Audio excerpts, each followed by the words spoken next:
ஒருத்தர் சொல்லியிருக்கிறாரு. அது அவரு திமுக தன்னுடைய அரசியல் விரோதின்னு சொல்லியிருக்கிறாரு.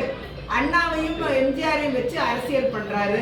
ஒரு குழப்பமா தான் இருக்கு, தெளிவே இல்லாத மாதிரி இருக்கு. இன்னும் அவர் கொஞ்சம் நல்ல தெளிவா வந்தாருன்னா எல்லாருக்கும் புரியும். இல்ல அவர் முதல்ல சொல்றாரு பண்றாரு. நம்ம நீட்டை கண்டிப்பா இல்ல நீட்டுனால கிட்டத்தட்ட நீட்ல பலன் பெற்ற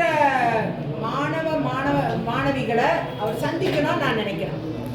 இப்ப அவர் ஒரு நீட்டினால் பலம் பெற்று மருத்துவக் கல்லூரிகளில் படிக்கக்கூடிய மாணாக்கர்களை அவர் வரவழைத்து அவங்களுக்கு நீட் மூலமா சீட்டு கிடைச்சிருக்கு அப்படின்னு ஒரு விருது கொடுக்க சொல்றோம் விஜய் அவர்களை.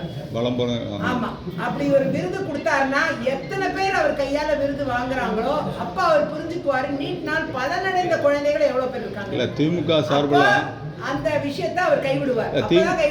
திமுக சார்பில் மாநாடு